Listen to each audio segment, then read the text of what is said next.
national security threats, public safety threats, and recent border crossers. The states of Texas and Louisiana sued DHS over that policy, saying that ICE was being stopped from doing its job. And on Friday, a federal judge, Drew Tipton, agreed with those states, threw out this policy, though the ruling does not take effect for another week. A sad ending following an Amber Alert in Georgia. Officers say the child, a 1-year-old girl, was shot by her father, Darian Bennett, who then killed himself.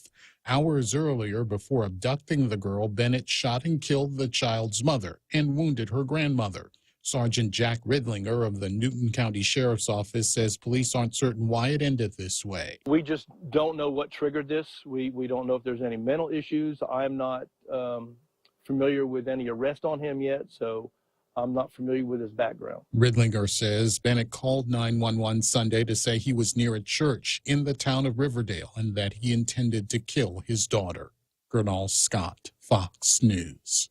An elephant tramples a woman in India and then makes an appearance at her funeral. A 70-year-old woman was fetching water from a well in the eastern Indian state of Odisha when an elephant charged and trampled her. She died from her injuries at the hospital. When it came time for her funeral, her family was performing her last rites before lighting a funeral pyre. The same elephant came back, grabbed the woman's corpse, tossed it in the air, and took off again. Tom Rigotti, Fox News. I'm Laura Cantor, and this is Fox News.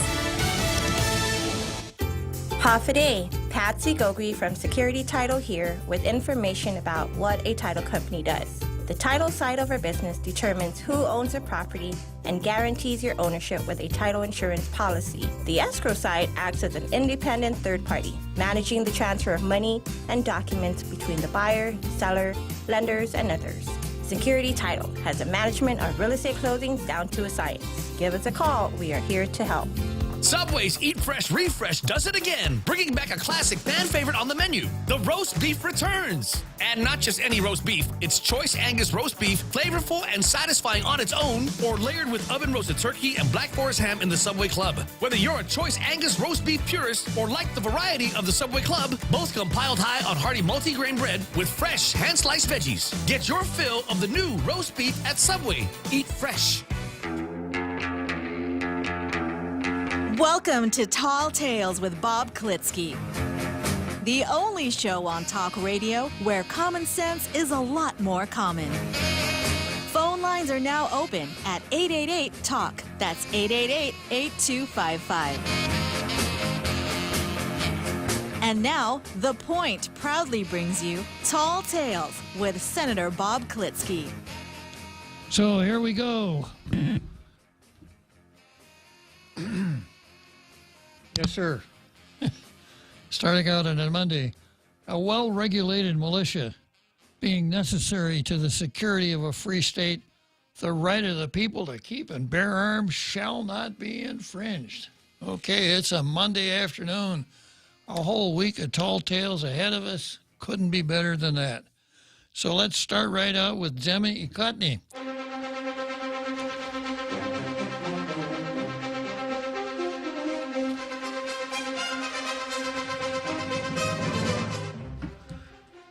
Now, you tailgaters know that in order to get full value out of the show, you have to be attuned to a little bit of subtlety.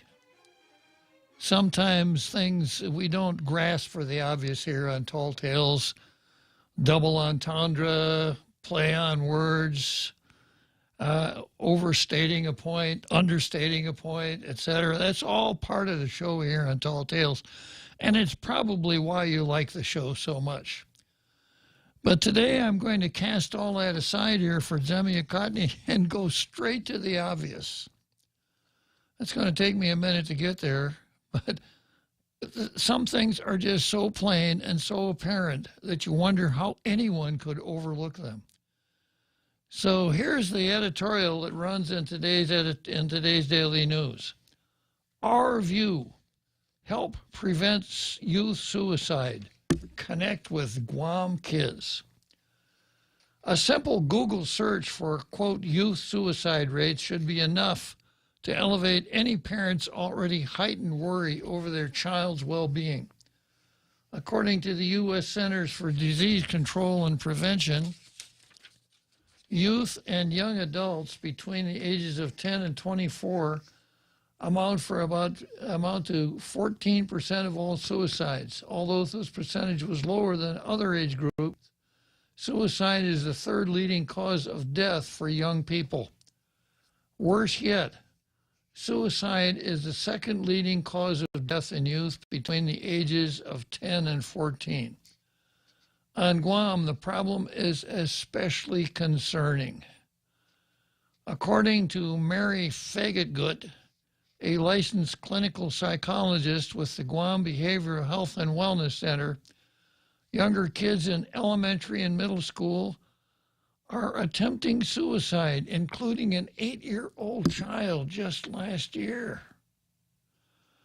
Considering the myriad of issues and problems that children of all ages were forced to endure through the past 22 years, it's hard to place the blame of an increasingly alarming youth suicide problem on any one factor.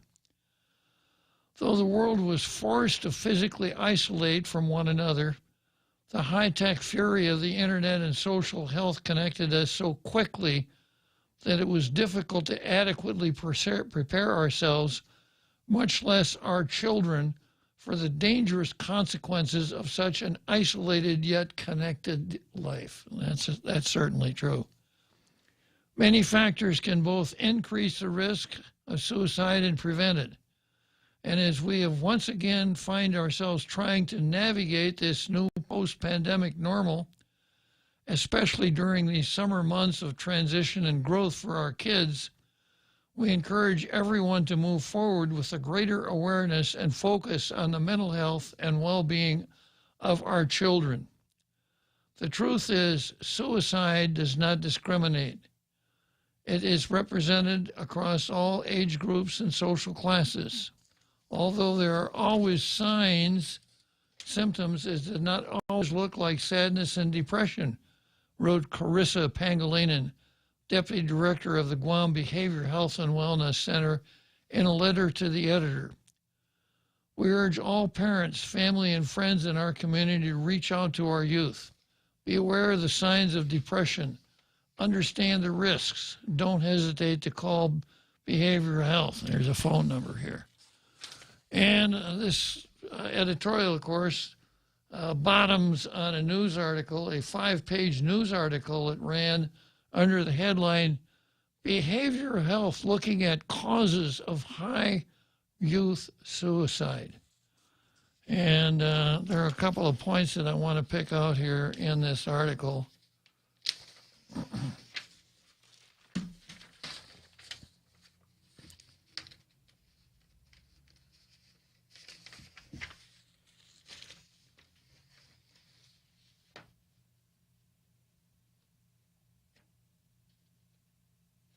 Guam dealt with 40 suicides in 2020.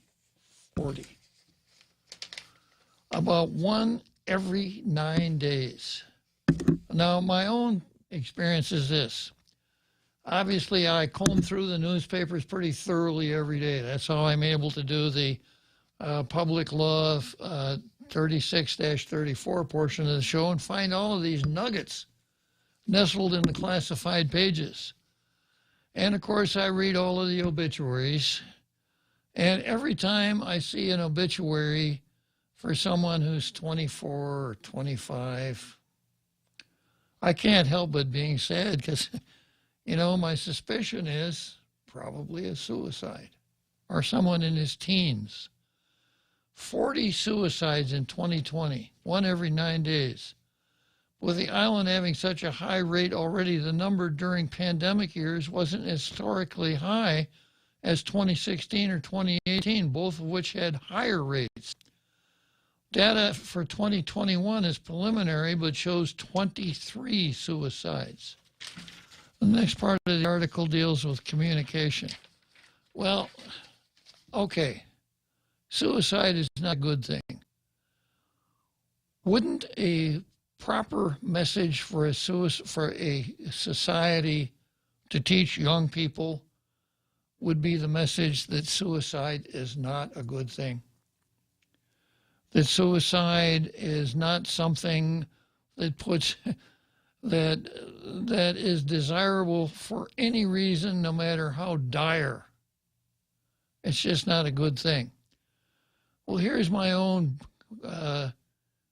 talk show host eye view of it. I unfortunately, I've been to some of the matais for young folks who did commit suicide. And of course, all that person's friends are there, and it has a social dynamic. And as impressionable as young kids are, kids under 25, I can't help but think they must be thinking, "Wow, they're really turning out for Pablo. This is really something. This is really an honor for him." Kind of like, gosh, he's so lucky. I'm oversimplifying here. He's so lucky. He's such a star here.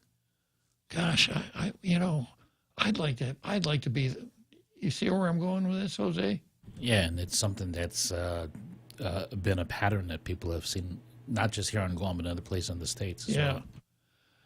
So I don't know what the solution is, but maybe the solution is when something like this happens, nobody goes to the funeral.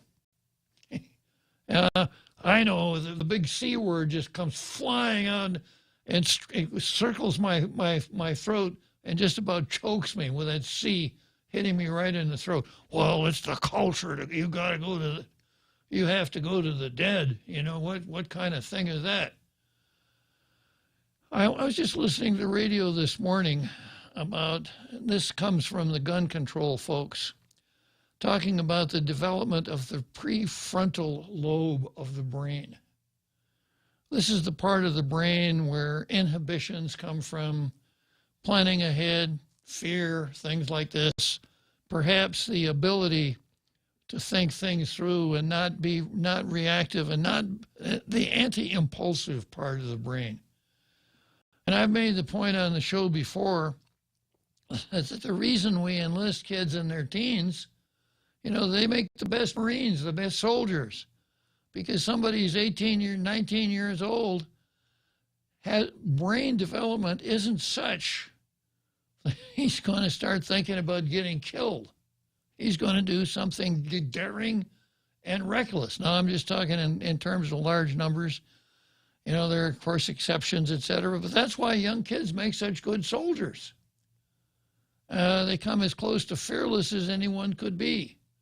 Once you hit 25 and your brain is fully matured, you don't look at the world the same way.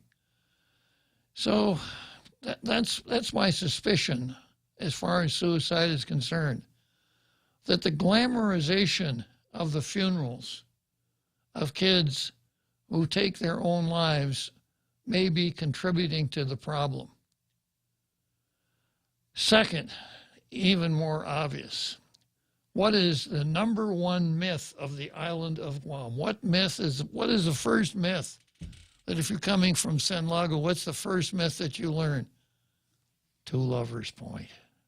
Yeah. You got to go to Two Lovers Point, Bob. It's a really pretty place. Why do they call it Two Lovers Point? Well, the story is that this Chamorro girl and her boyfriend, couldn't get married. The parents wouldn't allow it, or the Spanish wouldn't allow it, or somebody wouldn't allow it. So they tied their long hair together and jump off the cliff together. Isn't that a beautiful story? And I suspect that there isn't a kid on the island that hasn't known that story since the get-go. What do you think, Jose? Absolutely. You know what's funny is someone tried to justify it by saying, well, every culture has their stories. Look at Romeo and Juliet. I said, yeah, that wasn't celebrated, though. Mm-hmm. That was a tragedy. Exactly. And if you studied Shakespeare, he didn't say, go ahead and do that. No. Like Two Lovers Point kind of celebrates. Yeah. It's a wonderful part of our culture, right? There's a separatist factor applied to Two Lovers Point also, though. Because the colonial Spaniards wouldn't allow the two to get married. Right. Yeah. So and therefore... Yeah, that's why it keeps getting perpetuated. That's one of the factors. Okay. Yeah, but it's something, you know, if we're really serious about having an impact, that's something that's got to be put to an end. And, you know, you can get a hold of public relations people and ask how the best way to go about doing it. Change the name of it. Call it something altogether different. And make suicide prevention a part of that. Okay? Every bit is obvious whose statue is out in front of the governor's office in Anigua.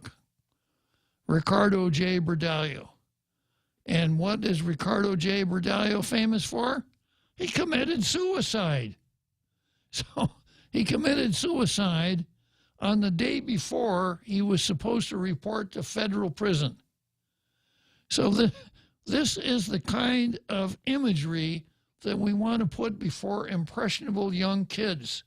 And then we have articles in the paper, you know, where mental health experts, behavior health, looking at causes of high-use suicide on Guam. But, of course, you can't say what I just said if you're the director of an agency. I probably can't even say it if you're a talk show host, right? Because, well, you know, he did some good things, too. Yeah, I suppose he did do some good things. But if we're trying to prevent suicide, we don't glorify taking your own life. We don't glorify those who took suicides. And we don't propagate myths that glamorize suicide. Hello? That's what I meant by nothing very subtle about this. This is something that's so obvious. So if you're really serious about it, folks up there in mental health, let's pretend that we're down south. Let's pretend that we're in Alabama somewhere, and instead of Ricky Berdallo's statue, let's say that it's Robert E. Lee's statue. Let's get that statue out of here and put something else there, something that would glorify life and youth and all of the things that we want it to encourage. Now, and then I have to go to last lap on this one. A society that takes the life of over 60 million unborn children and encourages talk, you know, a woman's right to choose, and puts people who say things like this, it's impossible to separate our choice of whether and when to have children from every other choice in our lives, puts them in responsible positions in our government. What do you expect? You know, we've so devalued life. You got a call there, Jose? No? It just looks like a call, huh? Looks like you got another one. Yeah, we're resetting the phones right now. They're not working. Oh, okay. But they'll be working in a couple of seconds. All right. So, so all of these things put together, and then the headline is Behavior Health, looking at causes of high youth suicide on Guam.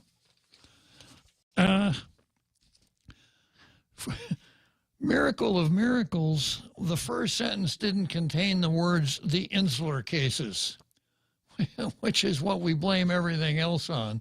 Well, a high suicide rate, well, that's got to be the insular cases. It couldn't be anything else.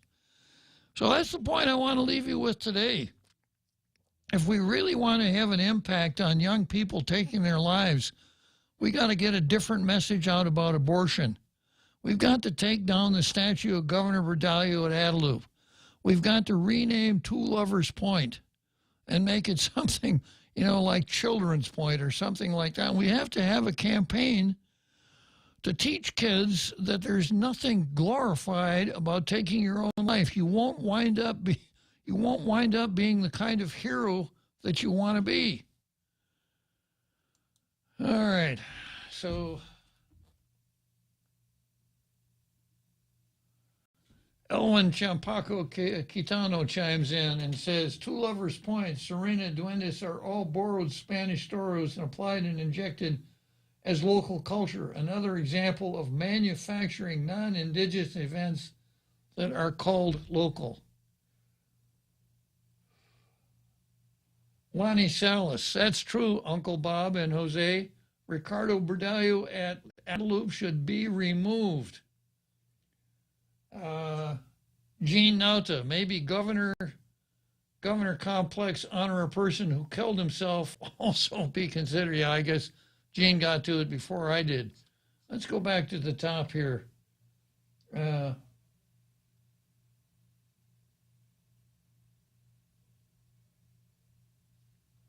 Okay, do I have a real phone call this time, Jose? Okay, I thought we were just kind of practicing up for Christmas, all those flashing lights there. All right, let's see. Who have I got on the line here? I got Frenchie on the line. You're early today, Frenchie. Go for it. Yes, good afternoon, Bob and Jose. Well, you know, it is a very interesting subject because I actually was talking about that with a friend who's a priest over the weekend. And for Catholics, suicide is a mortal sin, which means you are not going to heaven. You're going straight down to the hell of Hades. So it's very interesting that here on Guam, the church is very, let's say, understanding about suicide and kind of bypass and bring that culture thing. That big C that you were talking about is seen as, well, you know, they are nice people. We shouldn't give them a double grief of losing somebody and then not being able to have a funeral mass. I remember very clearly when I was a kid, several people that committed suicide, they could not have a Catholic funeral. You were buried civilly. You didn't have a Catholic funeral because it is a mortal sin. So it's very interesting that that things have kind of, you know, the Church of Nice kind of thing. But there is definitely a culture on Guam where we don't like to talk about it.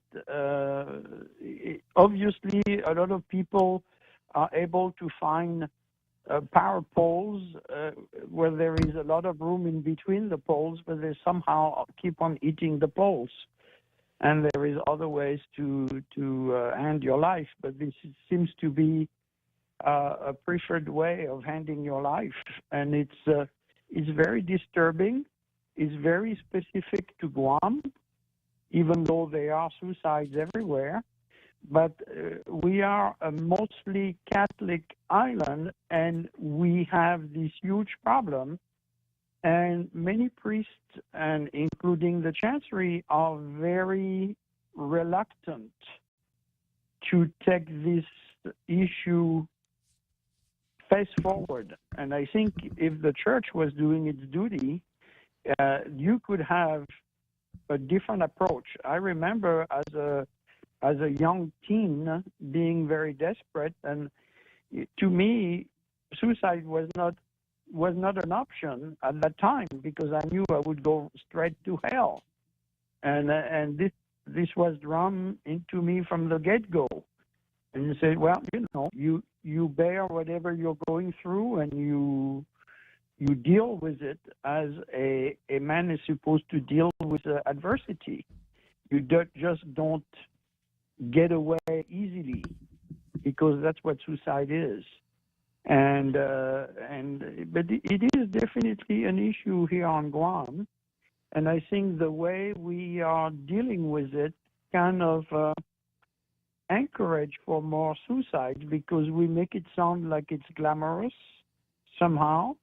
It is acceptable morally, and you know, actually it is not. It is not acceptable morally. And again, it's our lack of moral, the lack of the families teaching the right thing to kids, that even though it also affects adults, like you mentioned, the governor that committed suicide, well, he still got a state funeral, right? Yes. And he should not have. The bishop at the time should have refused to give him a Catholic funeral, but they still did it. So that shows you there is a lot of blame to go around, and starting with the people that are supposed to give us the moral teachings that we're expecting in society. And even though this weekend Bishop Burns gave us a nice letter regarding abortion, at the same time, did he put out two, Frenchie? Well, he put out the one that was read in the churches for the services. Well, the church I went to, it wasn't read. And, and fortunately, because we'd have been in mass all morning long. I did see the hard copy of it. Yeah. And I spent some time. I'm not going to tell you I read it. I studied it. Yeah. And I finally was able to pull a little bit of meaning out of it. But I wondered if the bishop had Kamala Harris as a consultant for the verbiage that he put into that letter. But he did address a few things, which was that it is a mortal sin, and you cannot receive communion if you advocate abortion, and which was kind of, I thought, shot across the bow for the governor, which is the second shot from the bishop. The one was a private letter hand delivered to her that she has not acknowledged. Now there is a public statement without naming her, but naming every Catholic. To me, Frenchie, it's the same thing, and I'll take your analogy, and tell you how I would see it. It's not a shot across the governor's bow. It's a shot at the stern of the governor's boat that's gone over the horizon already and has no chance of ever hitting the boat. No, but it's don't forget, canon law gives you a series of steps that you have to take before you stop somebody from receiving communion, right? So those are 2 of 5 steps that you have to follow before you can tell somebody that they can officially no longer receive communion, right? So I know it's frustrating for those of us who look at it and see the arrogance of the governor on that subject, but they have to follow the steps. That's that's the rule. So you don't like the benefit of the doubt, but this is definitely what canon law is giving the person guilty of that several occasions. Look at Pelosi with her archbishop. It took him 8 years before he took the final step. 8 years. But he followed exactly what canon law was telling him. So while it's frustrating for people watching it, it's also the steps that the church has put in place for that to happen. But coming back to suicide, while it's very similar, there is absolutely no willpower from the church to apply canon law regarding not giving a Christian funeral to a person who commits suicide, right? And one of the way they go about it is like a wink, wink, nod, nod. Oh, we didn't know it was a suicide because the family didn't tell us. Yeah. Yeah. Well, it's obvious for everybody. It's a secret of Polichinelle, right? Everybody knows, but nobody talks about it. What we call an open secret. Yeah, it's an open secret, and it's quite disturbing because it's a quality of life and a quality of family bonds that is being perverted by not enforcing the codes that society has gave us for 2,000 years. So that was my remarks on that. Well, I'm glad you called, French, because you always add so much to the show. Thank you. Yeah, it's a very disturbing point of talk, but it has to be talked about because it cannot continue that way, and seeing some of our youngest and brightest just disappear that way. Their life has different kinds of sadnesses, but one of the saddest is when parents outlive their children for any reason. Oh yeah, definitely. And when parents outlive their children for that reason, it's really tragic. Yeah, and the second guessing that they have to deal for the rest of their life. Yeah, I don't wish it on my worst enemy because this is something you cannot deal with it. I mean, you have to live with it until it's time for you to go. Yes, sir. And it is a hard cross to bear. All right, thank you, Bob. Talking to you, Frenchie. All right, we'll take a short break. The Extra Point with Jerry Roberts of Guam Training. Hi, I'm Jerry Roberts, and every day on The Ray Gibson Show, I get to comment on the incredibly diverse, fun, challenging, sometimes frustrating, often exciting, but always interesting world of work. I hope you'll be there with us. You can find daily transcripts of The Extra Point at guamtraining.com. Tune in every weekday morning at 7:20 for The Extra Point with Jerry Roberts, brought to you by Guahan Insurance Services and First Hawaiian Bank on 93.3 The Point. We're already Pika's best radio station, but we're always looking for ways to be even better. Announcing The Point on Alexa. In addition to our FM and HD radio feeds, our incredible app, informative website, Facebook Live, and YouTube Live, you can now tell Alexa to stream The Point. And your smart speaker will start playing whatever we're saying. News and views 24/7 with your 4-word command. Alexa, stream The Point. Welcome back to Tall Tales with Bob Klitzkie, Guam's single voice of reason. Call now, 888-TALK. That's 888-8255. Okay, so here we go. So we spent a little bit of time talking about the Catholic Church, Catholicism here, and a word to our non-Catholic tailgaters. I'm sure there are some out there. Even if you aren't Catholic and have no intention of ever being a Catholic, what goes on in the Catholic Church is important to everyone, because the Catholic Church, at its best, is an extremely powerful moral force in a community. And a Catholic Church, at its best, brings about good communities.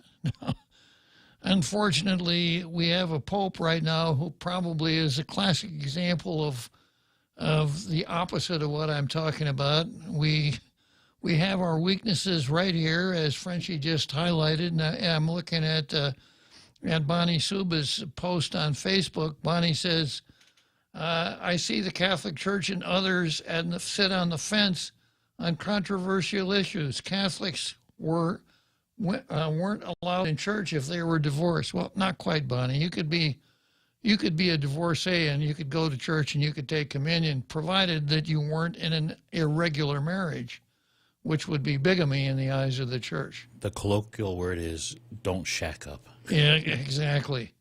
Yeah. And then she says, same as abortion. But they are very silent on the issue or try to minimize the gravity of the issue. Unfortunately, our society is losing morality and value of human life. Heck, they slap God in the face by trying to change their gender and making themselves God. It's a good call, Bonnie. And a little later on, I'm going to get to an item on the card that talks about the cancer that's overcome our society since the 1960s. And much of it comes right back to what we're talking about, And the only antidote I could see is the real Catholic Church coming and becoming a moral force in our community. And believe it or not, that's what I pray for. Okay, so that's why I spend some time. I don't intend to be competition for the Catholic radio station. I comment on the Catholic Church because I think I'd like to comment on all of the elements of society that are important, whether they're good or bad. So if you're not Catholic, that's my explanation. Now, going back to the Catholic points that that Frenchie made, Jose, you wanted to say something about funerals, right? Yeah, and I posted on Facebook that I don't completely disagree or with Frenchie. There's some points that I've not really studied, but had to look up because suicide has impacted my life, just friends and family members as well. But there is, apart from the Bible, which is very important in scripture reading for Catholics, is the Catechism of the Catholic Church. And that was something that came about together, I think, with Pope John Paul II in compiling the ins and outs of Catholicism. And one part of it does talk about suicide as a sin, and if sin is committed with intention of setting an example, it's a very grave sin, like he said. And it was true that churches did not do masses of Christian burials for people who did commit suicide or are known to commit suicide, or even buried them in cemeteries that were sacred cemeteries. But there is a part of the Catechism that talks about the salvation of souls, and it applies to, I think, almost every single thing, is that we're not to, and I'll just read this directly, we're not supposed to despair of the eternal salvation of a person who has taken their own life. By ways known to him alone, God can provide the opportunity for salutary repentance. The Church prays for persons who have taken their own lives. Now, again, this is not permission or excusing it, but it talks about that sin of presumption, and where we are called to admonish, saying, look, if you take your life, there's a good chance that you're not going to make it into communion with God in heaven. But there is always repentance. And I'm not going to speak for anybody mindset, because we also know that there's suicide from people who are afflicted with mental illness. There's people who don't know what they're doing sometimes when they do someone who is speeding down the road and takes their own life that way, or try to avoid something on the road and we don't really know what happened in an accident. We still want to pray for them.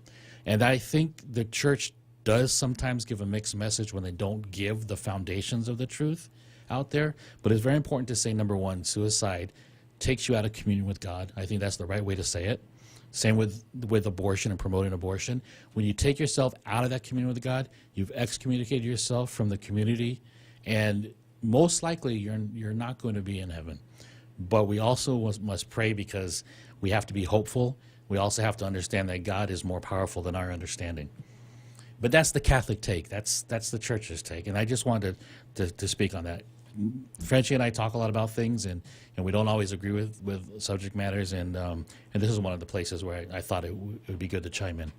Well, when I do the read-in, the rules of engagement for Tall Tales thrives on disagreement. It's not my job to make everybody see everything the same way. I want to give everybody the chance to argue with everybody else. So, and I suspect that Frenchie would share that feeling if he were still on the line. Okay, so much for Demi Cotney. Let's see what we've got on the card. We got a long card today. Of course, Paul Zerzan versus systemic racism. And picking up from last week, Pride versus the United States Marine Corps, Schumer versus Kavanaugh and Gorsuch, and then new items, Larry Kasperbauer versus candidates for office, Hope's screen test, the highlight of every Monday, right? And it is Red Shirt Monday. Take a look at my shirt here. You can see I'm wearing my obligatory red shirt. It's never been more red, Bob. Absolutely. Yeah. Orange, you glad I wore it today. And then I've got Governor versus Tall Tales. That's me. That's my Rush Limbaugh imitation. Therese Tatlahi versus Joe San Augustine. Cruz versus Champion. Levin versus Repeat. Or is it Dick? I can never remember. Is it Peter or Dick? What's his first name? Yeah. And then I've got Marxism versus USA, and that's the cancer part of the card. And then Dersh and Turley versus Nancy Pelosi. It's a long card. I don't think I'll get to the end of it, but there's some spillover for tomorrow. Get the week off to a really good start. Okay, so the first thing I'm going to talk about here is the Public Law 36-34 portion of the agenda. We have a new player here, the Guam Cancer Trust Fund, who's having a meeting on Thursday, June 16 at 4 p.m. But they're not telling us where it is.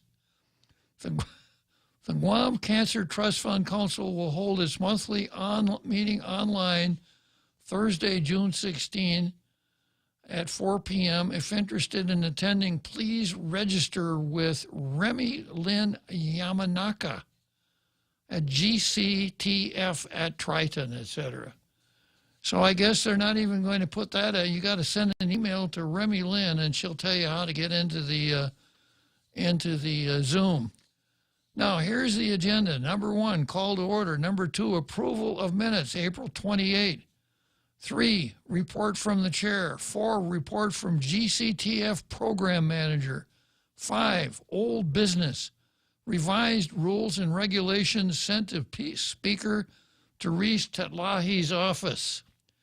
B, informational webinar, July 15. C, fiscal year 2023 notice of availability of funds. So far, so good. Item 6, new business. What new business? Well, you gotta write to Remy Lynn, and then maybe you can find out what the new business is. But we're not going to tell you in advance. Wow, it just seems like there's such a stubborn streak out here in the community. But so one more void meeting, one more void agenda. And then the other one I've got in front of me is that it's a miracle. It's the public notice for the Guam Visitors Bureau 2 marketing meetings for Tuesday, June 14, one at 2 and one at 3:30. And they did not make a mistake in their agenda except the new business mistake. No! I'm sorry. I turned the page. They did not make a mistake. Even the new business part, they did right. New business. A, fiscal year 2022 quarter 4 plans. So the Visitors Bureau actually got it right. So I wonder what we attribute that to. Somebody else tried his hand at it or what? Okay, let's take a short break and we'll come back to Pride Month versus USMC. Gas is expensive, so let the bank come to you. Through our remote deposit capture, you can deposit your checks into your account from your phone. And with our Dynamite Bank Pacific Visa debit card, you can use your money anytime, anywhere. It's the perfect combo. Now we're banking on the future. Services to choose. Bank Pacific, where others put branches, we place roots. Equal housing lender. Member FDIC. Crank it up.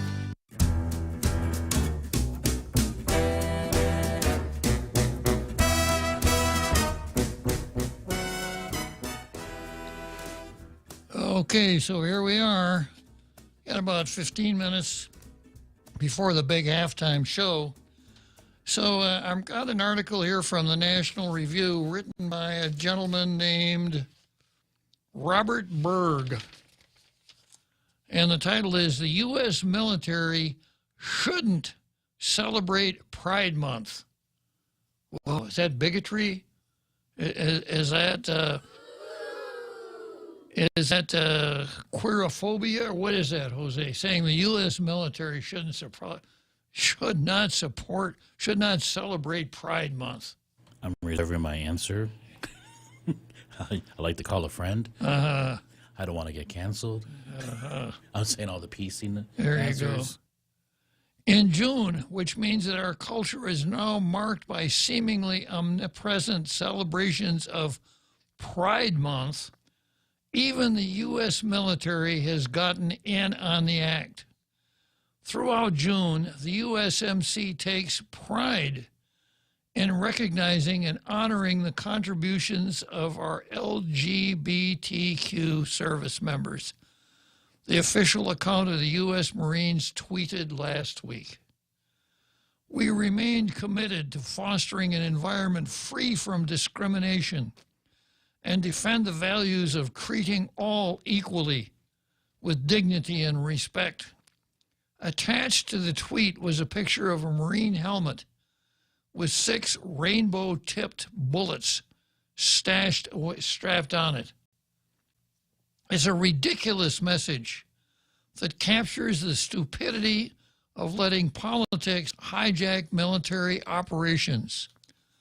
Diversity, equity, and inclusion, the big 3, right? And forced celebrations of things like Pride Month push our military away from its job.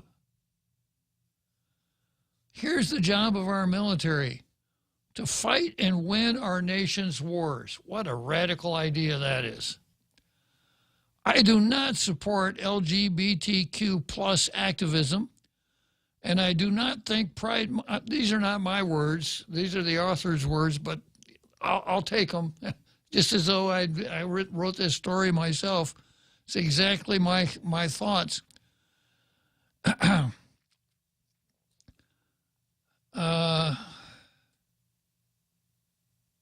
The fact that I thought, as you were,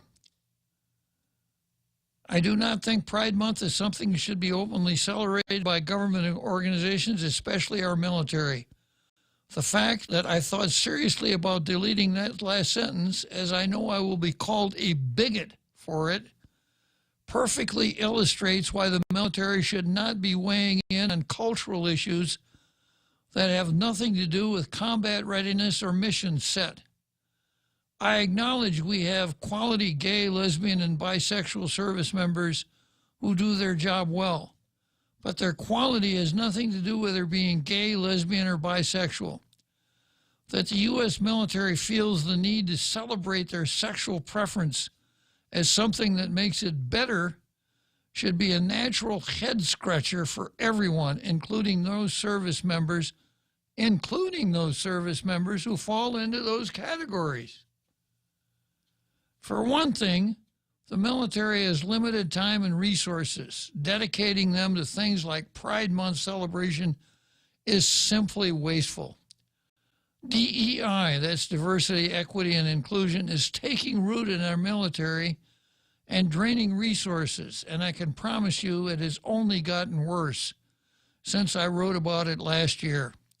As I pointed out then, key organizational effort and manpower will continue to be diverted to DEI, weakening unit cohesion, robbing resources from warfighting endeavors.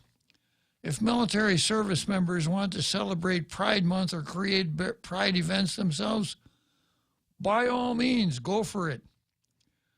I have no issues with openly serving gay service members. Any attack or discrimination against a service member for any bigoted reason should be met with the swiftest and most severe uniform code of military justice punishment available. I openly applaud the progress we made in this area.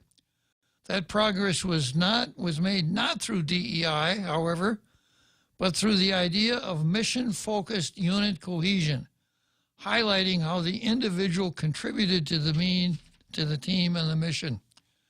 It had nothing to do with forced celebration of, quote, pride.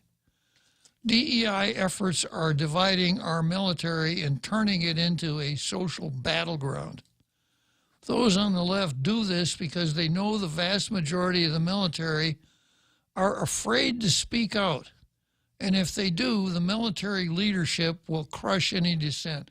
I want to interject a personal experience here that doesn't go to the gay pride aspect, but it's more along this gender equity concept.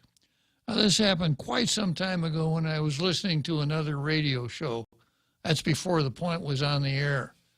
I was listening to the morning show, and the host was a lady named Patty Arroyo. And Patty had two people from Nemes Hill on the show, a male and a female, Navy personnel. And the female was talking about the way the Navy was treating females nowadays, that females were full-fledged members of the Navy, and, that whole rap, etc. And then she said, this June, the graduating class from the Naval Academy will be the last Naval Academy class where female graduates will be wearing skirts. And all three of them, oohed and ahhed about that. Oh, that's great. And, and then, of course, the message would see how we're treating men and women just the same. I couldn't resist. I called, identified myself, and I said, if that's so important, why don't you have the men wear skirts to graduation?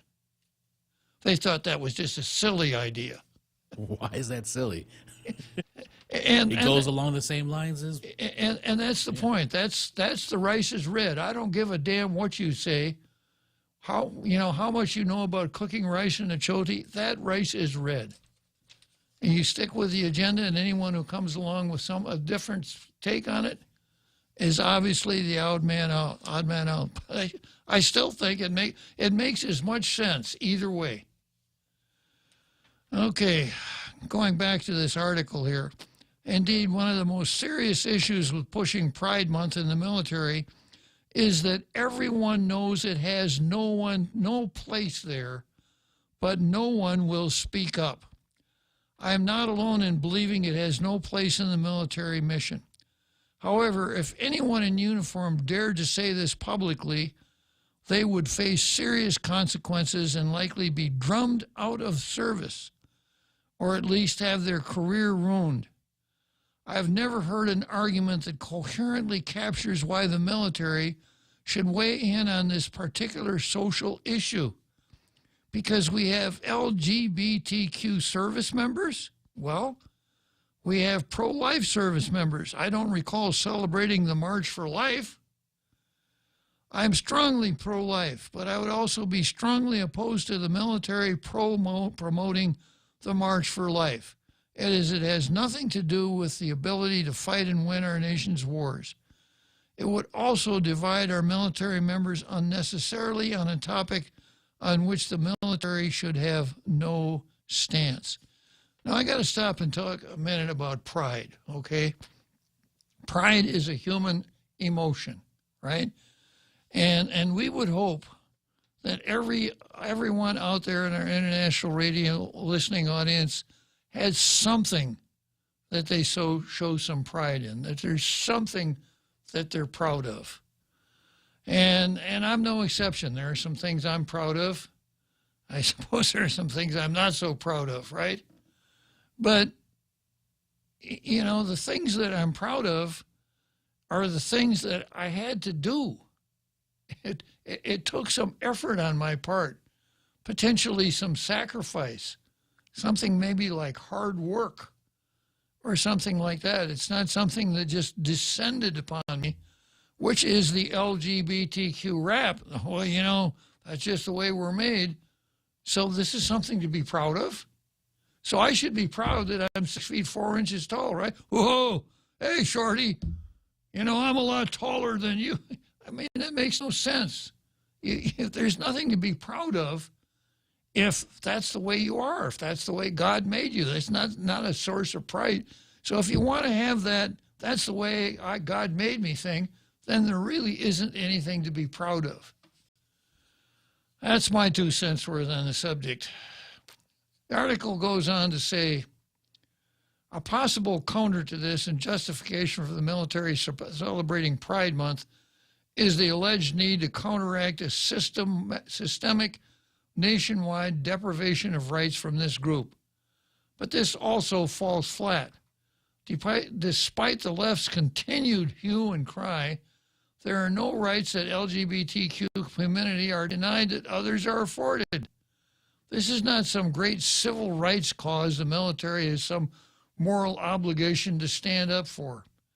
Are there cases of LGBTQ plus discrimination? Well, of course there are, but that is also the case for any group in the history of the world. Currently in the U.S., there are no benefits denied to the LGBT community, not one. In fact, that community is, I don't even like to use the word community, is demanding special privileges and rights to be extended to it. That, quite frankly, is what DEI is all about. DEI, that's Diversity, Equity, and Inclusion offices, exist to convey special consideration and access to positions simply for being a member of the LGBTQ plus community. The Army People Strategy makes this clear. Quote, establish and implement procedures for achieving desired Army diversity outcomes through diversity policy and talent management principles. Okay, we'll finish this up after the Lulia, as you were, the Hope Cristobal screen test after the halftime show.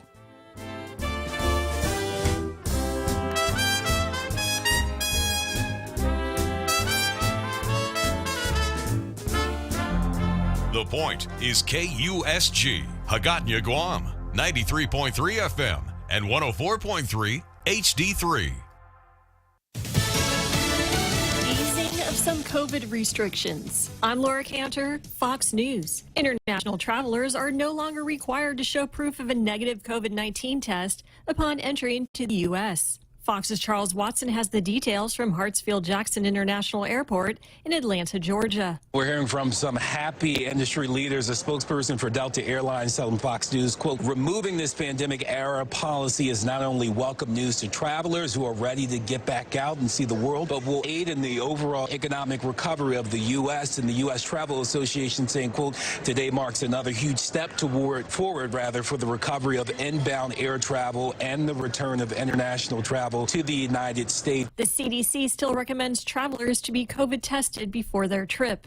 With the average price of gas in the U.S. hitting an all-time high of $5 a gallon, GOP Governor Asa Hutchinson of Arkansas says that President Biden needs to stop placing blame for soaring gas prices and start making moves with effective energy policies. I thought the blame game is not presidential. I don't think it's what we needed. Arkansans right now are paying $500 more per month than they did in January of 2021 simply because of inflation. This hurts the pocketbook of hardworking Americans. Inflation in the U.S. at its highest level since 1981.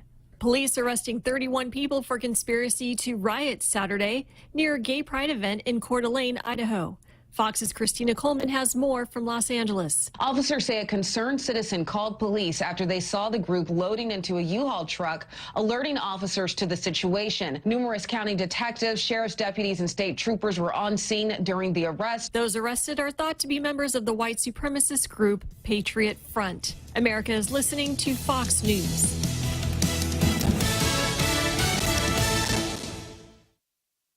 Stay on top of the latest forecast with America's Weather Team in the palm of your hands. Here's the latest from America's Weather Center. It's Fox weather updates throughout your busy day. Choice Broadcasting introduces their unbeatable lineup of morning show. Hands down winners of Guam's morning radio battle. Daryl Lizama grooves his way through Boss 104 playing Guam's favorite classic hits. Morning Mouth Ray Gibson shakes the cage on 93.3 The Point. And now, we are proud to announce the Morning Blender with Kyle Mandapat, mixing it up at sunrise on Star 101. If you're an advertiser trying to reach the most valuable ears, we've got the shows that listeners have been tuning into for decades. One call gets all three. 671-888-7346. That's 888-REIO.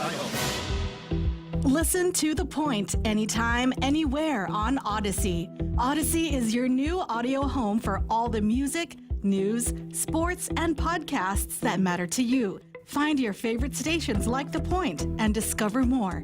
Music stations, local and trusted news sources, sports talk and team coverage, plus today's biggest podcasts. Find it all on the Odyssey app. AUDACY. Orlando Mayor Buddy Dyer addressing the crowd. We showed the world we were Orlando United, and we are Orlando United.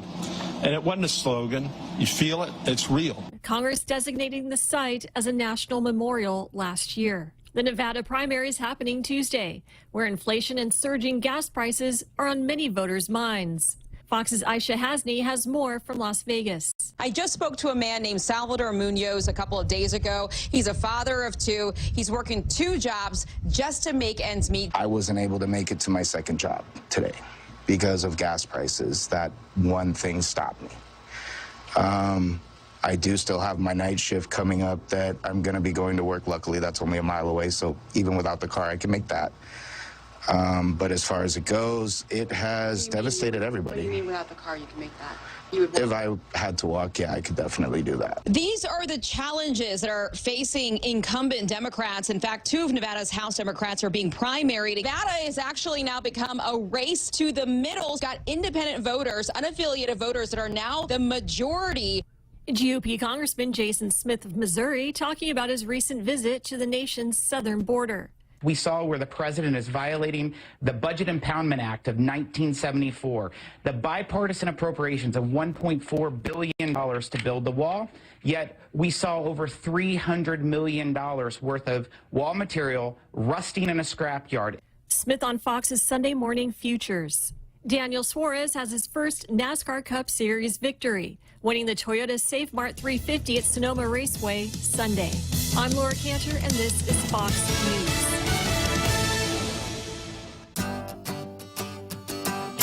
Gas is expensive, so let the bank come to you. Through our remote deposit capture, you can deposit your checks into your account from your phone. And with our Dynamite Bank Pacific Visa debit card, you can use your money anytime, anywhere. It's the perfect combo. Now we're banking on the future.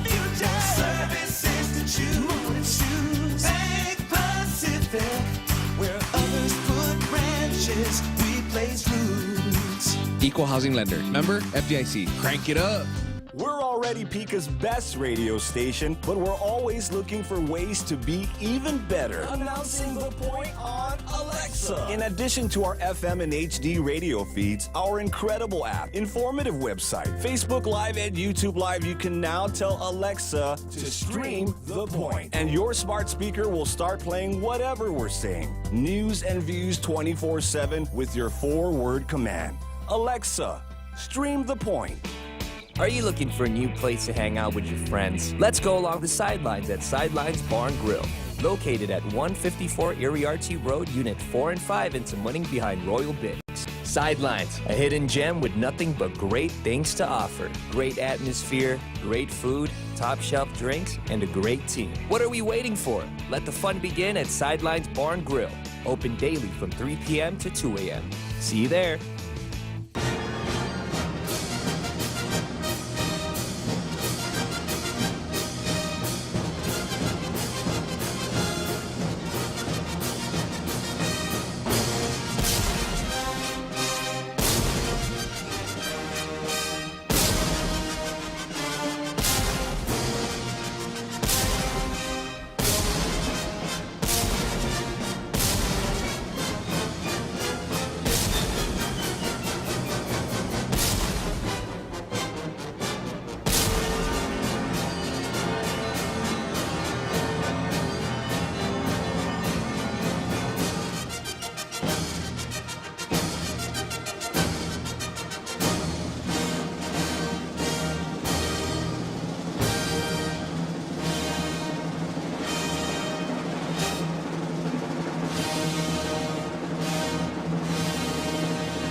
Okay.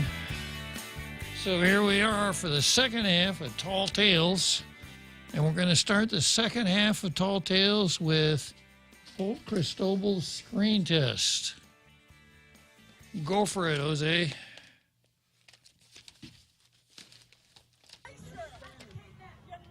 But a white colonizer, that's who you are.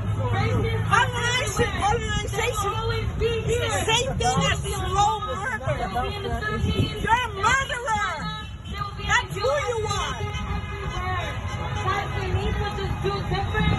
We need to do better. Get off my island. Sir, you need to go. You can't be policing people here and telling people how to protest or what to protest for. You need to go. You need to go. I'm against this. That's cool, but you cannot be policing people and telling them how to protest and what to advocate for.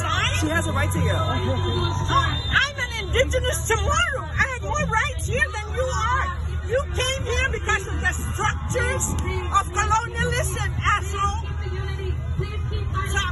Tayo mamalaw, how sige Jose Tano, di taw-taw-tano, how waho bini taw-taw-tano, waho bini malahoga, waho na short na kayo bini, hago taza na short mo bini. What's the law?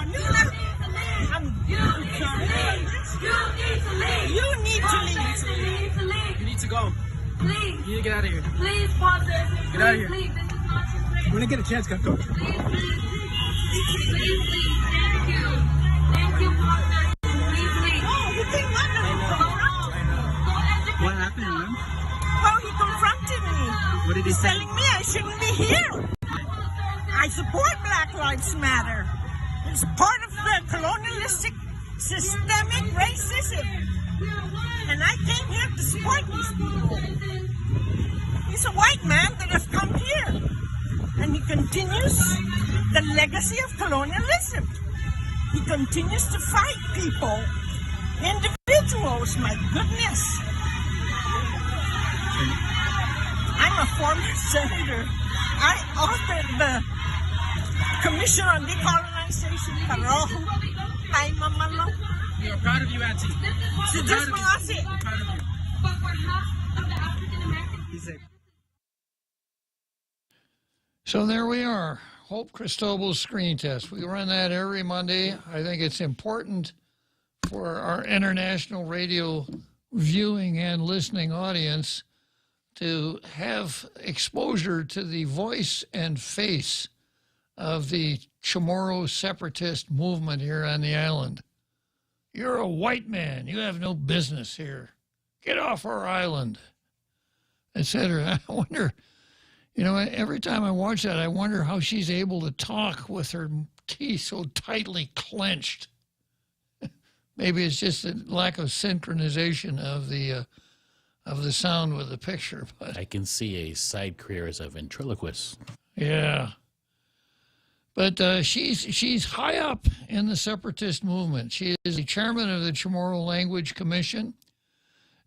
She's a former senator, and as she brags in her screen test, she is the one that introduced the legislation that created the Chamorro Self-Determination Commission. And she was nominated by Lisa Natividad, another separatist out of the university, for the Nobel Peace Prize. Having seen her in action, I'm sure you concur with me that she is a natural for any kind of peace prize. She could bring a peaceful resolution to any conflict, of course. And then there was an article in the Pacific Island Times, and her picture is, let me show you this article here. Her picture, and it says, first and foremost, a nurturer. It's an article by Johanna Salinas, and she talks about how great hope is and about the prize, the Nobel Peace Prize, and et cetera. And then I'm going to pick up the article here in the middle. The whole energy, this is a quote, the whole energy level that indigenous Pacific women have is amazing. These women are mindful of life as it is and how life can be better.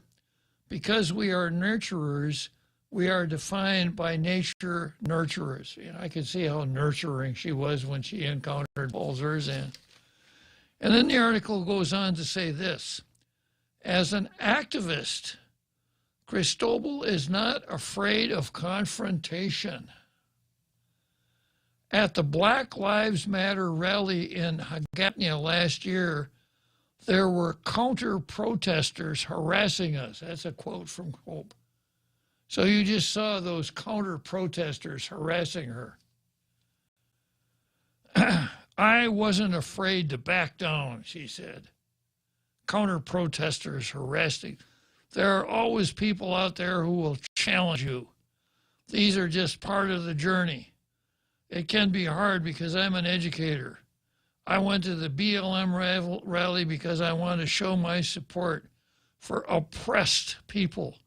I follow the news and I'm aware that innocent people are getting killed just because of their skin color. In fact, she even accused Paul Zerzan of being one of those. You're a murderer. We need to see each other beyond the color of our skin, unless your skin happens to be white. Then you have no business on the island, obviously. As an educator, she favors peaceful debate. There are methodologies associated with debates. And when confronted, especially at that moment, it's like, whoa, I better get myself in gear here and defend. That's what she was doing, defending against the counter-protesters. And I do defend my beliefs. I have to, because when push comes to shove, you've got to show strength. You've got to show a more informed way of doing things. Well, if that's her more informed way of doing things, I'd certainly hate to see her stupid way of doing things. Yeah. It's not just about the physicality of it. It's also about the mentality of it. And so you learn. Yeah. Well, I'll tell you, words of wisdom coming from Hope Cristobal. Well, if you have friends that haven't seen Hope's screen test out there on our international radio, bring them in on Monday. We'll do it again right after the big halftime show.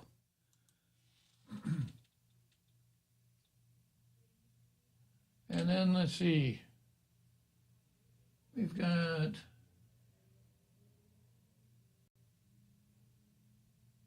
Colin Clark says, I want her to go toe-to-toe with my mom. And let's see. Brendan Fausta. She's, wait a minute. Colin Clark, not this indigenous stupid Palauan.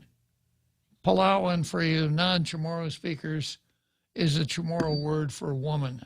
Palauan doesn't refer to someone from the islands called Republic of Palau. And then M.T. Fahiran, how come keep doing repeats?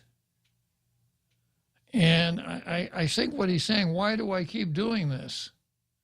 And to me, the reason is really quite obvious. This is something that everyone needs to see and thoroughly commit to memory, because this is what the separatist movement is all about.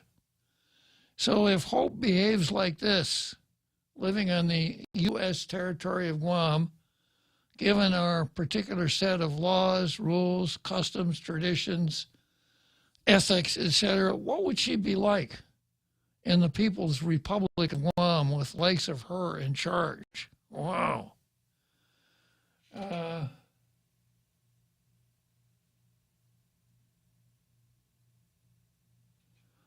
Okay, so I'm going to go back to this article I was reading about Pride Month. I think I've got somebody on the line here. Wait for Jose to put the name up, and unless he tells me it's not a call, it is a call. Okay. Let's see who I've got here. I've got Kellis. Good afternoon, Kellis. Afternoon, Judge. How you doing? I'm doing great, Kellis. Well, I was calling because I was a little confused because you just said that a particular word meant a woman. And I was talking to Joe and I said, did you mean to say a birthing person or a woman? Because I'm confused with this. So no, utongo no hafa e Palawan gifino tomorrow lo gifino English not so much. Because I'm like, this could be very confusing if you don't, because, We got three languages going here: English, Chamorro, and politically correctness, right? Yes. And everyone knows that the politically correct is the correct one because it has the word correct in its title. Yeah. How do you know that politically correct speech is correct? Because it's correct. Because it's correct. Yeah, right. And so that would tell you how you would know if a person is a birthing person or not, because men can get pregnant and have abortions. That's true. So if you're a pregnant male and you have an abortion, so that could make you a birthing person because you would be an aborting person. Exactly. I hadn't thought of it in those terms, Kellis. You always bring an unimpeachable sense of logic to the show when you call. That's why I appreciate your calls. Okay, Judge. I'll talk to you later. So long. Yeah, now we're going to get down to some real brass tacks on the topic of suicide as we consult the most dangerous man in the room. Kaiser Soze looks under the bed at night, afraid that Carl might be there. Go ahead, Carl. Hey, Bob. Good afternoon. Sure. Jose asked me if I felt hopeful or hopeless, and I said, Tall Tales is on. As long as Tall Tales is on, there's always hope. Good idea. Yeah, I was listening while I was driving around to your conversation about suicide, and I was thinking about other contributing factors, and I'd like to chime in about that. Certainly. Maybe 4 more. One of them is this climate alarm negativity that goes on that says, if we don't do this, we're going to, if we don't do certain drastic steps, the planet is going to be doomed, and it's going to be the end of the world. So that's always an optimistic thing to tell young people, that that's right. Are suffering with all kinds of emotional issues. Tell them the world is going to end. So and if you can do it right, you can blame them for bringing the world to an end. Yeah, very true. Yeah. Very true. Another contributing factor, and I have about 5 of these things. Another contributing factor, I believe, is this social media utopia that is presented to people. Like on Facebook, people always put their best foot forward. My life is fabulous. And really nobody's life is like really perfect. Everyone's got their issues, but there's a lot of, I think, framing people's lives to come off as, my marriage is perfect, and love, and it's all beautiful. And whereas to ordinary people, a lot of times, we have our problems, our issues, and you look at the image presented on social media, it's like, wow, everyone else is like doing really well, and I feel like I'm the only one in the world that is just doing horribly. And that I think contributes to a lot of depression. Third factor, I believe, is this male bashing, the anti-male patriarchy that is so prevalent in academia. Well, how about toxic masculinity? Yeah, among the men haters, and the majority of suicides are males. I think it's I'm looking at a figure here. It's like, it says here 78.7% of all suicides that happened between 2000 and 2020. I think this is a Wikipedia article.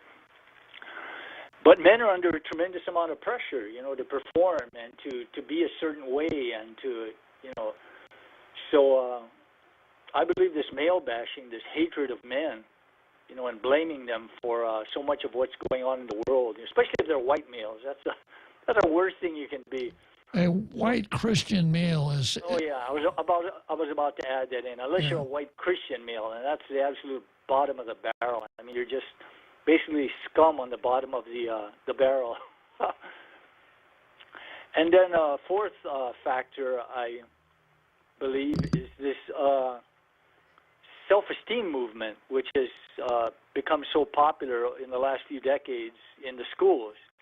You know, teaching kids that they're super special, you know, and they always win, you know, and the participation prizes. There's no such thing as losing, you know. You're always a winner.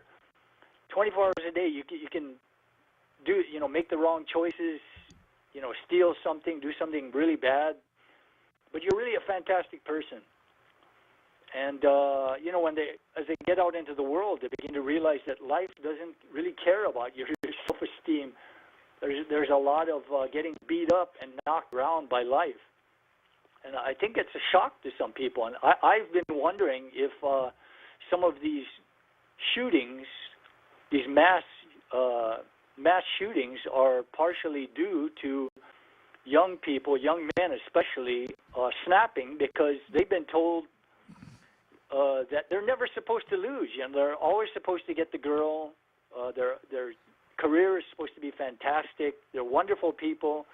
They never are wrong. They know it all. And then life starts to confront them. You know, the girl they like doesn't like them, and it just I wonder, you know, if that causes some people to just snap to the point where they just absolutely hate life and they want to lash back at it. And the last factor that I like to toss into the ring is the anti-human movement. You know, one of our favorite lefties, Michael Moore, put out a pretty decent documentary in which he lambasted the green movement, you know, and all the money grubbing that is done, you know, for the sake of the green movement. You know, there's a lot of people making billions of dollars off this green movement. Is it the Planet of the People? Is that the name of it? Planet of Humans, I think it was. Yeah, I saw it. I know what you're talking about. Toward the end, he ruined it.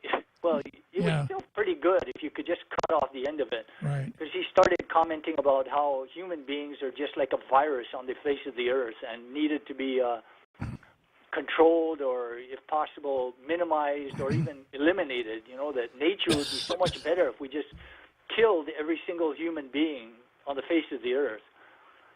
And, you know, that's really a positive message to present to young people, you know, that you're a human being and human beings are awful and they're ruining the planet. And so, you know, you're really an awful, evil person, you know. So all these negative messages from the left, I think, are contributing to a really poor self-image of people, you know, and hatred and a loathing for humanity and themselves. And I think eventually, in some cases, it causes people to just snap and end it. So those are some factors I kind of wanted to toss into the ring, in addition to the really good ones that you mentioned, you know. Okay, Carl. Well, we're always glad to have your supplementation of whatever the discussion is. Thanks for calling. All right, Bob. Thanks. Always nice talking to you and Jose. Okay, that's the most dangerous man in the room, also known as R. Carl. So you want to go to Wrigley Field, Jose? All right, we'll go to Wrigley Field for the 7th inning stretch. The Extra Point with Jerry Roberts of Guam Training. Hi, I'm Jerry Roberts, and every day on The Ray Gibson Show, I get to comment on the incredibly diverse, fun, challenging, sometimes frustrating, often exciting, but always interesting world of work. I hope you'll be there with us. You can find daily transcripts of The Extra Point at guamtraining.com. Tune in every weekday morning at 7:20 for The Extra Point with Jerry Roberts, brought to you by Guahan Insurance Services and First Hawaiian Bank on 93.3 The Point. Come try Guam's original Chamorro restaurant with Pica's best 5 years running. Mezcla Chamorro Fusion Bistro. Experience Chef Peter's candied salmon over scallion coconut rice, octopus to naktak, Chamorro platter, and their award-winning gourmet hamburgers. Or if you're looking for something healthy, try their keto-friendly menu. Come and enjoy Mezcla's half-a-day service at their Hagåtña and Grand Plaza Tumon location. Call the Hagåtña location at 479-2652 for reservations.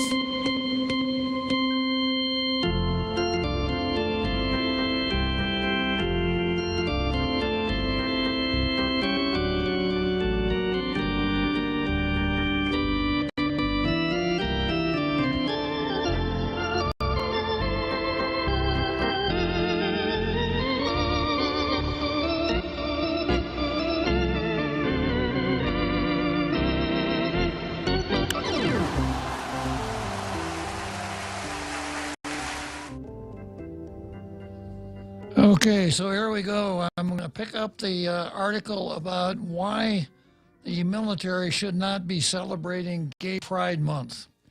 And I'll pick up right here. The LGBT community is demanding special privileges and rights be extended to it. That, quite frankly, is what DEI is all about. DEI, diversity, equity, and inclusion. DEI offices exist to convey special consideration and access to positions to people simply for being a member of the LGBTQ plus community. The Army People Strategy makes this clear. Quote, establish and implement procedures for achieve desired Army diversity outcomes through diversity policy and talent management principles and practices. Merit be damned. We will get the outcomes we want through forcing policy that is not about war fighting, but favoring certain groups over others. We used to call this discrimination. Once upon a time, but that was then, this is now. We now call it DEI progress, and you are funding it.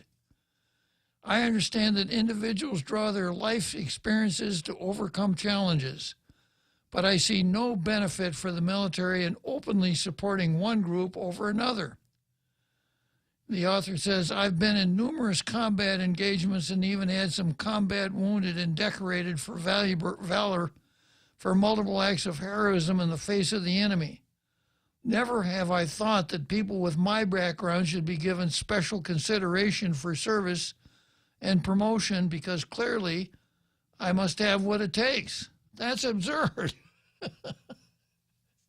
That's not why you promote people. I can also assume my sexual preference had nothing to do with how I fought in combat. Well, I don't know about that one. If you think celebrating Pride Month and DEI efforts are not worth fighting back against, you have not been paying attention. DEI is about fundamentally reshaping our institutions to reflect the left's social agenda at all costs. And hardly a day goes by that I don't remind you of that. The military is a convenient target because members are not allowed to openly speak out against official military policy or criticize elected officials and federal bureaucrats. They can make service members comply. You're next. Speak out for our military service members and keep the military focused on fighting and winning our nation's wars, which we have not been doing a lot of lately. Yeah, good article and lays it right out. Yeah, if you're a soldier, the thing to be proud of is being a good soldier. You know, knowing, having mastered the skills of being a good soldier, having the physical and mental toughness to be a good soldier, the dedication to be a good soldier, etc. Not decorating your helmet with rainbow-colored rounds of ammunition. Next item on the card is Schumer versus Kavanaugh and Gorsuch. Now, this happened a few days ago. But I think it's still worth some time. It's exactly what the Democrats are all about. And when you hear Democrats talking about democracy and justice, etc., if they're close to you, reach for a bar of soap and wash out their mouths. In March 2020, on the day that the Supreme Court heard oral arguments in a case challenging the constitutionality of a Louisiana law regulating abortion facilities, Senate Democrat leader Chuck Schumer appeared at a pro-abortion rights rally on the steps of the court where he threatened Justice Neil Gorsuch and Justice Brett Kavanaugh by name. Quote, "I want to tell you, Gorsuch, I want to tell you, Kavanaugh, you've released the whirlwind and you will pay the price," Schumer shouted. "You won't know what hit you if you go forward with these awful decisions." Schumer's decision to target Gorsuch and Kavanaugh by name was so reckless that Chief Justice John Roberts took the unusual step of issuing a statement policy rebuking a political leader. Justices know that criticism comes with the territory, but threatening statements of this sort from the highest levels of government are not only inappropriate, they're dangerous, Roberts said. So then we had the threats on Justice Kavanaugh's life. We have pro-abortionists standing around on Kavanaugh's front yard, making a nuisance of themselves, acting in a totally inappropriate manner. And the message there is that if we don't get what we want and we destroy the institution in the process of trying to get it, collateral damage. So what? It doesn't matter. So this article runs up like this. We once lived in a time when political leaders of both parties would have been expected to universally and forcefully condemn an almost unprecedented assassination attempt against a sitting Supreme Court justice. Schumer's refusal to issue such condemnation on Thursday was a dangerous abdication of responsibility. His March 2020 remarks targeting Kavanaugh and Gorsuch, his support for protests targeting the residences of Supreme Court justices, and his lies about what overturning Roe would mean are all dangerous too. His behavior is an ominous sign for our country. Absolutely. It's amazing how these politicians that have literally threatened the lives of their fellow politicians in the other aisle have gotten away with it. Maxine Waters is one of them. Oh, yeah. Chuck Schumer is one of them. I mean, it's just, you go down the list of threats, whether they were overt or subtle. Yeah. And then we have to be subjected to January 6 hearings. Exactly. It's incredible. Yeah, well, you know, the nice thing about the January 6th hearings is this. Cloning technology has reached such a level that the Democrats went to Germany and they exhumed the remains of Leni Riefenstahl. And they used the DNA from the remains to clone Leni Riefenstahl, and they put her in charge of the show trial that they're conducting right now. Looks like I got a call coming in here. So I just want to talk a little bit about the show trial. You know, we used to study impeachment in school, and we knew that only one president had ever been impeached, and that was Andrew Johnson. And even Andrew Johnson took a bum rap because they tried to impeach Andrew Johnson for violating a statute called the Tenure of Office Act, which the Congress passed that said anyone that Congress confirms can't be removed from office without Congress's permission. He did that. They impeached him. The Supreme Court, maybe 40 years later, said, no, that's unconstitutional. So he was right.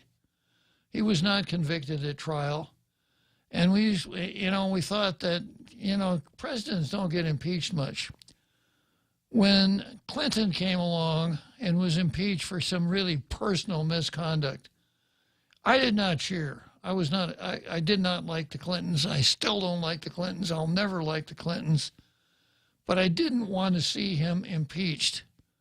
My fear was that it would then become a political tactic that would be trotted out all the time. And here we are. What they're doing on this January 6th thing is really the third attempt to impeach Donald Trump. The fact that he's not in office anymore has absolutely nothing to do with anything. I've mentioned before that the grounds for impeachment both times were the same. Donald Trump has a crappy personality. I would be the first one. If they called me as a witness, I would raise my right hand, swear to tell the truth, and say, Donald Trump has a crappy personality, which would be followed by a gigantic so what. I don't think having a crappy personality is inconsistent with Bob being an elected president, and that's the part I care about. Okay, next item on the card is Larry versus candidates, but I notice I've got someone in the green room, so I'm going to go to R. Keith, and R. Keith wants to talk about a Buffalo bombing. Go ahead. Now, somewhere, maybe this is what, Yellowstone Park? Somebody's dropping bombs on buffaloes? No, we should be so lucky. In a story which, of course, made zero media coverage, big surprise, a Buffalo or a pro-life organization's office in Buffalo, New York, was firebombed 5 days ago.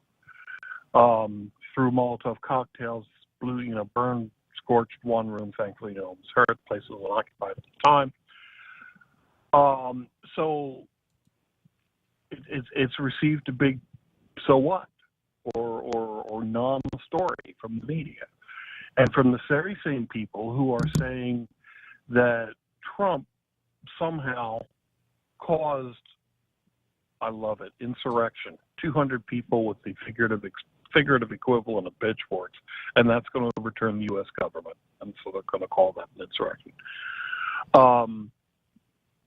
And here we have Schumer's vile rhetoric, which can clearly be considered not only inflammatory but instigatory. Is that a word? Yeah, that's a good word, yeah. It may be instigation, but it's a good word. And you've got, this is actually the second, I don't remember when the first was, it was sometime last year, the second pro-life organization's office that's been firebombed. In Wisconsin, in Madison, yeah. That was it. Yeah, shortly before Buffalo, yeah. And so the double standards here are, it's beyond outrage at this point. And I'm really disappointed at the utter lack of spine from anyone seemingly other than Tucker and a couple of us in the cheap seats, raising this issue. Call him to the carpet. Name him as find, is there no GOP congressman who can file some type of, or senator, file some type of ethics complaint saying that he caused the firebombings? Let's pull that game. Let's play the same game they do. Sure. Good points, Arkees. Okay, well, have a good day. Oh, it was a pleasure, Arkees. Yeah, with the Democrats, it's so easy to confront a Democrat and say, you Democrats always have a double standard. And the response is, well, that's better than no standard at all. There's something to be said about this terror group. I'm going to call them a terror group since the left likes to use that word so loosely with anyone they disagree with. Yeah. They have put out warnings if Roe versus Wade does get overturned that they're going to do something. And they have been bombing and attacking these pro-life or these health clinics. They call themselves the Jane Collective. Oh, yeah. And a little bit of irony here for Guam. Exactly. And then the folks out in front of Kavanaugh's house are are from Jane Sent Me. Yeah. Absolutely. Yeah. I'm sorry, Ruth sent me. Oh, Ruth. Yeah. Ruth, yeah. And Ruth, is a despicable creature, her pro-abortion standpoint, etc. But even Ruth would be far too moral to encourage anything like that. Even Ruth Ginsburg wouldn't go along. And she has said so. Yeah. Yeah. Okay, next on the calendar is Larry Kasperbauer versus candidates. Former senator says some campaign signs may be hazards. Campaign signs are popping up along Guam's roadways, but former Senator Larry Kasperbauer said signs placed at intersections and alongside roads might constitute a hazard for drivers. The sign is obviously intended to get your attention, and we have enough car accidents and vehicle accidents already, Kasperbauer said. There are laws that regulate where signs can be placed, but Kasperbauer said he is unsure of how familiar campaign teams are with the rules or how well the law is enforced. He said his own signs were confiscated by the Department of Public Works in the past. Maybe they were Democrats and I'm a Republican, Larry said. The real estate available for political signs was greatly reduced in 2017 when former Governor Eddie Calvo signed Public Law 34-67 banning candidates from posting signs on public properties. There were strict regulations for signs on public property before the ban. You couldn't post signs within 100 feet of an intersection, 100 feet of a public school property, and there were restrictions on how big and how long the signs could remain. It was technically illegal to post political signs on private property prior to the passage of Public Law 32-199 in 2014. Now private property is the only place signs can be erected. The only restrictions are they have to be at least 8 feet from the paved section of the road and can't impede traffic or visibility for drivers. A drive around the island will show that all three gubernatorial teams and a number of senators have signs erected right next to roadways. Some large billboards are posted on vacant lots and can be seen at intersections around Route 1. If you're coming to any intersection that impedes, whether it's a business or political sign, that's enough for DPW to contact that individual and let them know, said Senator Tello. Tidegui introduced legislation in 2019, Public Law 35-70, which raised fines for any person or business violating any sign regulation to 1,000 from just 100. She said she didn't have political signs specifically in mind, but that law is meant to help public work enforce sign regulations. Under the law, fines collected by public laws were meant to go to a public signage enforcement fund. However, a fiscal note from the Bureau budget from BBMR dated April 29, 2021, notes Public Works never established the fund. Too hard. Chris Morato, owner of Trivision Media Group, LLC, which operates electronic billboards, said the issue with signage violators is much bigger than just political billboards.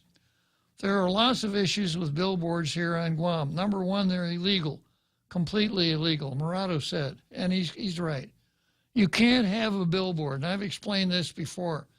If I have a shop called Bob's Hamburgers, right, and I've got a building on Marine Corps Drive, I can post a sign on the front of my building that takes less than 20% of the area of the front of the building that says, "Eat at Bob's Burgers." If my shop is in Tamuning, I can't put that sign down in Agate. The only place you could have that kind of sign is on the building that it identifies. All of the billboards that you see are illegal. And even Chris Morato's signs, as far as I'm concerned, were illegal at one time until Tom Metta came along and rescued him. The electronic billboards that TriVision erected had to get zoning variances with the Land Use Commission and broadcast public service announcements as part of the agreement. For several years, TriVision submitted 100-page booklets to Public Works with pictures of illegal signs and citations of laws that have been broken, such as failing to have a permit or taking up too much space. Morato was a supporter of Titegui's legislation to increase fines, but said additional revenue and increased enforcement didn't seem to have materialized. You might have 100 illegal signs, but Public Works' first move is a warning.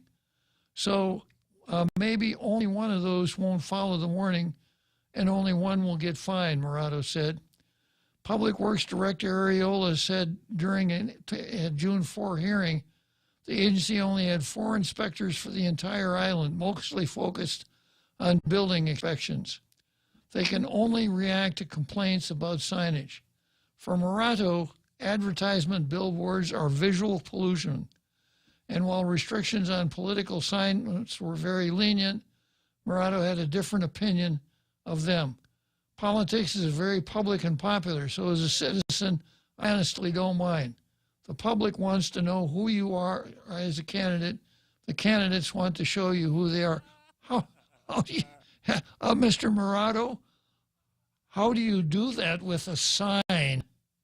Oh, yeah, I saw his sign. I'm going to vote for him. How did he say that with a straight face? Really? Really? Yeah, my own analysis, having done it a couple of times, is signs get you no votes at all. It's a waste of your time and money. Radio, television, back in that time, nowadays social media, that's how you spend your money. Radio especially, and really radio, not because I'm sitting here talking into a microphone at a radio station, but the reach is so much broader. People listen to radios in their car. TV, you only catch people when they're doing nothing else but watching TV. But radio, you catch them when they're on the job, you catch them when they're mowing the lawn, you catch them when they're making dinner, when they're in their car. Shopping, on and on and on and on. So if you really want to get elected, forget about the signs, forget about caps, T-shirts, coffee cups, beer can sleeves, the whole thing. Radio, TV, social media, that's how you do it. Now going back to signs, I had a role in both of those initiatives. I started over 20 years ago on the political signs thing, because the law of political signs is found in the chapter dealing with zoning. And the key word is erect. There are restrictions on what you can erect and what you can't erect, even if it's on your own property. And before Michael San Nicolas changed the law, you could erect one 3x5 sign on your own property, a political speech without any regulation as to content. That was it. That was it. So if candidate X came along and said, I've got this huge billboard I want to put, sorry, you can't do it. So the other crusade that I was engaged in was getting the political signs off public property, along the roadsides, etc. You know, we invite tourists to come to our island, and we tell them what a beautiful island it is. And then every 2 years, we were completely junking up the roadsides with these stupid political signs. It just looked horrible. They were dangerous. There was a traffic accident in Jigo at the end of the political sign era that the driver involved in the accident blamed on a lack of visibility because of a political sign. So political signs, you know, the government should have no involvement whatsoever in political signage. So I lobbied for that pretty heavily. Tommy Morrison had a bill before the legislature to change the dimension of signs. I went to the hearing. I testified in favor of the bill, and I said, if you really want to do it right, amend your bill in committee and just eliminate public signs from the public property. He recessed shortly. He whispered in Chairman Atta's ear. He came back. They resumed the public hearing. He said, I'm going to do it. And he did. And that's how we got rid of political signs on the highway. St. Nicholas's bill just changed the zoning law to exempt political signs from the restrictions of the zoning law. Maybe not perfect, but a whole lot better than what we had before. Okay, let's head for Churchill Downs, and we'll come back in a minute. Half a day. Patsy Gogri from Security Title here with information about what a title company does. The title side of our business determines who owns the property and guarantees your ownership with a title insurance policy. The escrow side acts as an independent third party, managing the transfer of money and documents between the buyer, seller, lenders, and others. Security Title has a management of real estate closings down to a science. Give us a call. We are here to help. We're already Pica's best radio station, but we're always looking for ways to be even better. Announcing the point on Alexa. In addition to our FM and HD radio feeds, our incredible app, informative website, Facebook Live, and YouTube Live, you can now tell Alexa to stream The Point. And your smart speaker will start playing whatever we're saying. News and views 24/7 with your 4-word command. Alexa, stream The Point.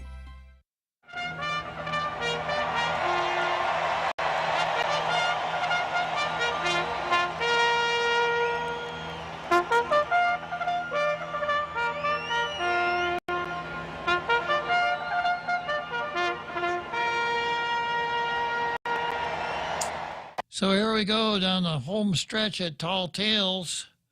I got about 6 more minutes to go here. On the political signs angle, I don't drive, when I want to go downtown anymore, I don't drive down Marine Corps Drive because I never know when it's going to be, when they're going to be working on it, and it's going to take me forever to get there. So I always go around through the airport. So I haven't come up Marine Corps Drive lately. But the last time I did, I saw a big Joe San Augustine sign out in the park in East Agania along Agania Bay there. You can't do that, Joe San Augustine.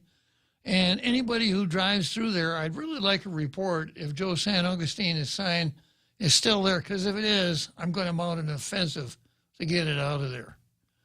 And unfortunately, the way we get things done here, the usual approach is that we pass a law that is supposed to prohibit people from doing things. And then the people who are supposed to enforce the prohibition, in this case, the Director of Public Works, don't enforce the prohibition. So the fix is to create another government position to enforce the enforcement on the enforcer. And that works about as good as the first one did. So the only way we really get things done is by mobilizing the people, because politicians hate bad press. That's our weapon. So anybody out there in our international radio listening audience, if you see any of these violative signs, I'd really like to have you call. And if you tell Jose, sign violation, we'll get you on the air right away. If you want to post on Facebook, we'll get you on the air right away. Tell us where it is, who it is, and what the violation is. And we'll make that person famous, or notorious, perhaps, is a better word. Okay, next item on the card is governor versus the government versus Tall Tales. And it's going to take me a little while to go through this one. This one deals with an article that ran in the Post. Governor's office opposes Klitzkie amicus motion in case seeking clarity on quarantine agreements. So I don't want to start it now and then have to come back and pick it up tomorrow. So I'll just leave it and pick it up first thing tomorrow on tomorrow's show. Did you say you're leaving it right there? Yeah, I'm just going to leave it. I'm leaving it on the desk, right? Yeah, I'm not leaving on a jet plane. Just leaving it there. Just leaving it there, yeah. So let me see what we got for comments on Facebook here between now and the Let's Go Brandon portion of the show. We got Lonnie Salas is here, and Bonnie Suba is talking about a secret meeting. And then Bonnie Suba says, just wanted to know what this is all about, as I don't think Lou has a chance versus Tall Tales. Yeah, okay. I suspect Lou would say pick on someone your own size. Yeah. Jose Tedpago, speaking of mental health, does Guam Behavioral have a physiologist or a psychiatrist on board? Why would they want a physiologist? And Jose says, so GVB gets an A. Somebody is listening to Tall Tales or they don't want any snags on their agenda. Lonnie Salas comes back and she says, she doesn't, Bonnie. I read the article and I want to hear Uncle Bob. He's talking about the government versus Tall Tales. Okay, well, we'll pick that up tomorrow. Glad you all could come along for the ride today on the first day of the week. We got 4 more days to go. Things are looking bright here on Tall Tales. Not so bright for this guy. Let's go, Brandon.